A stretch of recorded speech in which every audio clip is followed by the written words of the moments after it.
নবী আলাইহিস সালাতু ওয়াস সালাম বলেন, যে ব্যক্তি প্রত্যেক দিন সকালবেলা 100 বার সুবহানাল্লাহ 100 বার আলহামদুলিল্লাহ পড়বে, বিকাল বেলা 100 বার সুবহানাল্লাহ 100 বার আলহামদুলিল্লাহ পড়বে, পয়গম্বর আলাইহিস সালাতু ওয়াস সালাম বলেন আল্লাহ রাব্বুল আলামিন তাকে 100 কবুল হজের নেকি দান করবেন। নবী করিম সাল্লাল্লাহু আলাইহি ওয়াসাল্লাম বলেন ওয়ালহামদুলিল্লাহ তামলাউল মিজান। নবীজি বলেন, যে ব্যক্তি একবার আলহামদুলিল্লাহ বলবে, আল্লাহ রাব্বুল আলামিন তার মিজানের পাল্লাটা নেকি দিয়ে ভরে দিবেন। একবার আলহামদুলিল্লাহ বললে মিজানের পাল্লা ভরে নেকি দিবেন কে? আল্লাহ। খুশি তো? কিন্তু একটা প্রশ্ন হতে পারে, একবার আলহামদুলিল্লাহ বললে যদি মিজানের পাল্লাটা নেকি দিয়া ভরা যায়, দ্বিতীয়বার বললে রাখবে কোথায়? কি বলেন? দ্বিতীয়বার আলহামদুলিল্লাহ বললে নেকি রাখবে কোথায়? মুহাদ্দিসিনে কেরাম ব্যাখ্যা করে বলেন, একবার আলহামদুলিল্লাহ বললে আল্লাহ তাআলা মিজানের পাল্লাটা নেকি দিয়ে ভরে দেন। দ্বিতীয়বার আলহামদুলিল্লাহ বললে আল্লাহ রাব্বুল আলামিন ওই পরিমাণ মর্যাদা বাড়ায় দেন। তৃতীয়বার বললে আরো মর্যাদা বাড়া যায়, চতুর্থবার বললে আরো মর্যাদা বাড়া যায়, পঞ্চমবার বললে আরো মর্যাদা বাড়া যায়। যতবার আলহামদুলিল্লাহ বলবে তত পরিমাণ মর্যাদা বাড়ায়া দিবেন কে? কি পরিমাণ মর্যাদা বাড়বে? মুহাদ্দিসিনে কেরাম বলেন, তার মর্যাদা বাড়তে বাড়তে প্রথম আসমান, মর্যাদাটা বাড়তে বাড়তে দ্বিতীয় আসমান, তৃতীয় আসমান, চতুর্থ আসমান, পঞ্চম আসমান, ষষ্ঠ সপ্ত আকাশের উপরে আল্লাহ রাব্বুল আলামিন তাকে মর্যাদা দান করবেন। কতটুকু আসমানের উপরে মর্যাদা পাওয়া যাবে? আল্লাহর প্রশংসা করবে যারা, আল্লাহর কাছে চলে যাবে তারা। আলহামদুলিল্লাহ বললে আল্লাহর কাছে যাওয়া যায়। বলেন না কার কাছে যাওয়া যায়? মুহাদ্দিসিনে কেরাম আরো ব্যাখ্যা করে বলেন, জান্নাত হলো 7 তবক আসমানের উপরে, জাহান্নাম হলো 7 তবক জমিনের নিচে। আল্লাহর কোন গোলাম যদি আল্লাহর শুকরিয়া আদায় করে আলহামদুলিল্লাহ বলে, আল্লাহ তাআলা তাকে বাড়াইতে বাড়াইতে বাড়াইতে বাড়াইতে 7 আসমানের উপরে আল্লাহ তাআলা তাকে জান্নাত দিয়ে দেয়। সাদা সিধা কথা, এক কথা, ডাইরেক্ট কথা। আলহামদুলিল্লাহ বলবে যারা জান্নাতে যাবে তারা। বলেন আলহামদুলিল্লাহ বলবে যারা জান্নাতে যাবে তারা। আলহামদুলিল্লাহ বলবে যারা জান্নাতে যাবে তারা। মুখস্থ হয়েছে? কারণ 1 ঘন্টার বয়ান কিন্তু মুখস্থ থাকবে না। এতটুকু মুখস্থ করে নেন যাতে আগামীকালকে 4 দোকানে বৈশা, রাস্তার মোড়ে মোড়ে, বাড়ির কোনায় কোনায় এই বয়ানটা করা যায়। আলহামদুলিল্লাহ বলবে যারা জান্নাতে, আমি অর্ধেক আপনারা অর্ধেক। আলহামদুলিল্লাহ বলবে যারা। এখনো পর্যন্ত সবাই পড়ে নাই। আমি কিন্তু বক্তব্য দিতে আসি নাই, নিয়ত করে আসছি আমি পড়াবো। কে কে পড়তে রাজি? এই যে আমি কোরআন শরীফ আনতে বলছি, কোরআন শরীফ অল্প সময় কোরআন শরীফ পড়েন। রাজি আছেন? তাহলে পড়েন, আমি অর্ধেক আপনারা অর্ধেক। আলহামদুলিল্লাহ বলবে যারা, তাহলে বোঝা গেল মুখস্থ হয়ে গেছে আলহামদুলিল্লাহ। তাহলে সাদাসিধা কথা একেবারে। এতক্ষণ আলোচনার নিমিত্তে আপনাদের কাছে 1 নম্বর সবক হলো, জীবনের চলতি পথে আমাকে আপনাকে কোনো ভাই যদি জিজ্ঞেস করে কেমন আছেন, কি বলবো? স্টেজে যারা আছেন আপনারা কেমন আছেন? সামনে যারা আছেন আপনারা কেমন আছেন? তাহলে এই সবকটা কিন্তু দিলাম, ঠিক আছে? আরেকটা বলছি, একটা বলবো, আরেকটা সবক বলে বলে। নবী আলাইহিস সালাতু ওয়াস সালাম বলেন, যে ব্যক্তি প্রত্যেক দিন সকালবেলা, জবান খুলে বলেন কোন বেলা, কোন বেলা, 100 বার সুবহানাল্লাহ 100 বার আলহামদুলিল্লাহ পড়বে, বিকাল বেলা 100 বার সুবহানাল্লাহ 100 বার আলহামদুলিল্লাহ পড়বে। পয়গম্বর আলাইহিস আলাইহিসসালাতু ওয়াসসালাম বলেন, আল্লাহ রাব্বুল আলামিন তাকে 100 কবুল হজের নেকি দান করবেন। লাভ না লস? পড়বেন না ছাড়বেন? 2 নম্বর আলহামদুলিল্লাহর ফজিলত এবং 2 নম্বর সবক। সবাই হাত তুলবেন না, সবাই হাত তুলবেন না।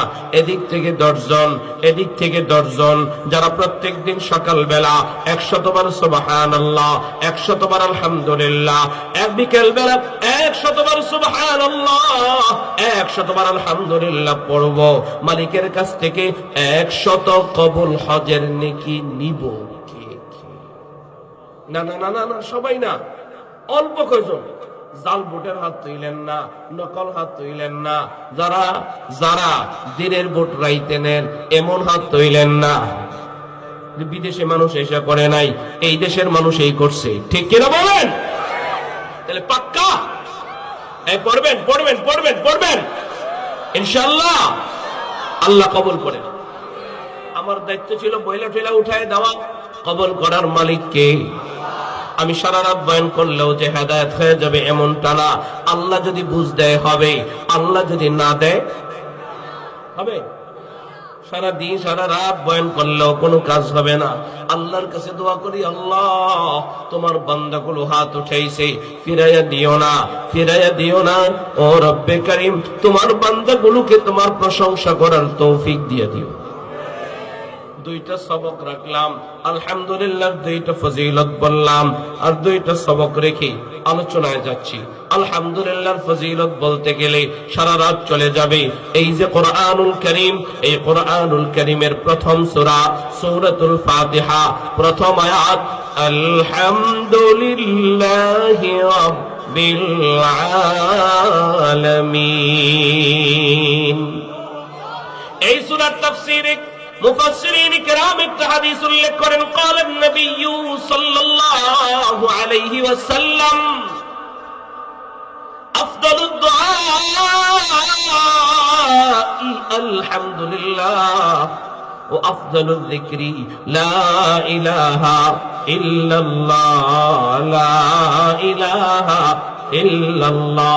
পয়গম্বর বলেন, উম্মত, আলহামদুলিল্লাহ হলো সর্বোত্তম দোয়া, লা ইলাহা ইল্লাল্লাহ হলো সর্বোত্তম জিকির। কেমন আছেন? এখনই ভুলে গেছে যে ছাত্র ক্লাসে পড়ে না, ওই ছাত্র ক্লাসের বাইরে ফেল। কেমন আছেন? মনে থাকবে তো? আপনি আপনার জীবনে যত নামাজ পড়েছেন, ফরজ, ওয়াজিব, সুন্নাত, মুস্তাহাব, নফল, ভবিষ্যতে যত নামাজ পড়বেন, মানুষের প্রত্যেকটা নামাজের প্রত্যেক রাকাতে রাকাতে আলহামদুলিল্লাহ আছে কি নাই? একটু বলেন তো, আলহামদুলিল্লাহর গুরুত্বটা কম না বেশি? এই যে আমি এখানে লেখা দেখলাম 15তম বার্ষিক মাহফিল, 15 বছর ধরে এখানে মাহফিল হচ্ছে। 15 বছর ধরে যে কোনো আলেম, যেই ওয়াইজি এখানে বসছে, বৈশেই বলছে, ভাই আল্লাহ নিয়ে আসছেন, আল্লাহ বসাইছেন, আল্লাহর দরবারে শুকরিয়া আদায় করে বলি। বলছে কি বলে নাই? আপনাদের মসজিদের ইমাম সাহেব, খতিব সাহেব প্রত্যেক জুমাবারে খুতবার প্রারম্ভে আলহামদুলিল্লাহ বলতে বলে কি বলে না? তাহলে বোঝা যায় আলহামদুলিল্লাহর গুরুত্ব আছে না নাই? কেমন আছেন বাবা? বুড়া বাবা কেমন আছেন? বুড়া নানা কেমন আছেন? বুড়া দাদা কেমন আছেন? ও দাদা, নাতি যদি এসে জিজ্ঞেস করে কেমন আছেন, এই কথা বললেন না যে এই আসি আর কি বলবো, কারণ ওর না 2টা পা নাই, আমার না 2টা পা আছে, দেনে ওয়ালা কি? আলহামদুলিল্লাহ। ও না অসুস্থ, আমি না সুস্থ, ও না কানা, আমার না চোখ আছে, ও না দেন্দা, কানে শোনে না, আমি না কানে শুনি, ও না কথা বলতে পারে না, আমি না কথা বলতে পারি, ও না লেংড়া, আমি না লেংড়া না। আমার মালিক আমার লেংড়া বানায় নাই, আমার মালিক আমারে কানা বানায় নাই, আমার মালিক আমারে আপনারে আতর বানায় নাই, দেন্দা বানায় নাই, অসুস্থ বানায় নাই, সুন্দর রাখছেন। ওর না সামাজিক সম্মান নাই, আমার না সামাজিক সম্মান আছে, বলি না আলহামদুলিল্লাহ। এরপরেও যদি না বুঝেন, বুঝানোর আর কোন ভাষা, সূরাতুল বালাদের মধ্যে আল্লাহ রাব্বুল আলামিন ডাক দিয়ে বলেন, আলাম নাজাল লাহু আইনাইন।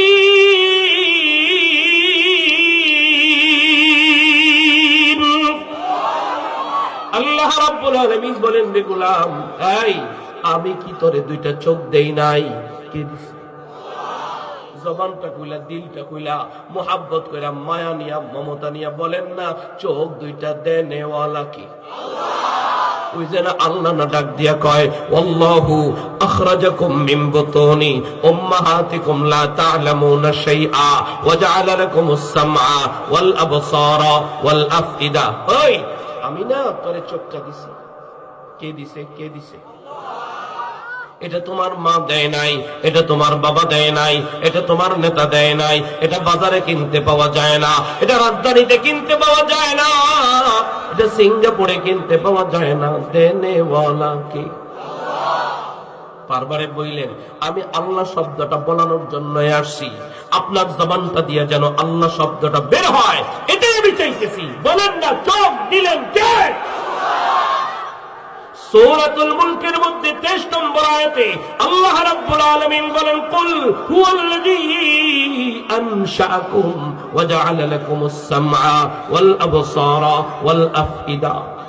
এক আয়াতে আল্লাহ কয়, রে গোলাম, তোরে চোখটা আমি দিলাম, কানটা আমি দিলাম, দিলটা আমি দিলাম। আবার এই আয়াতের ঈশা কয়, পয়গম্বর, ওগো নবী, আপনি বলেন না, আপনি একটু বলেন না, ওরে চোখটা আমি দিছি, ওরে কানটা আমি দিছি, ওরে না দিলটা আমি দিছি। কে দিছে?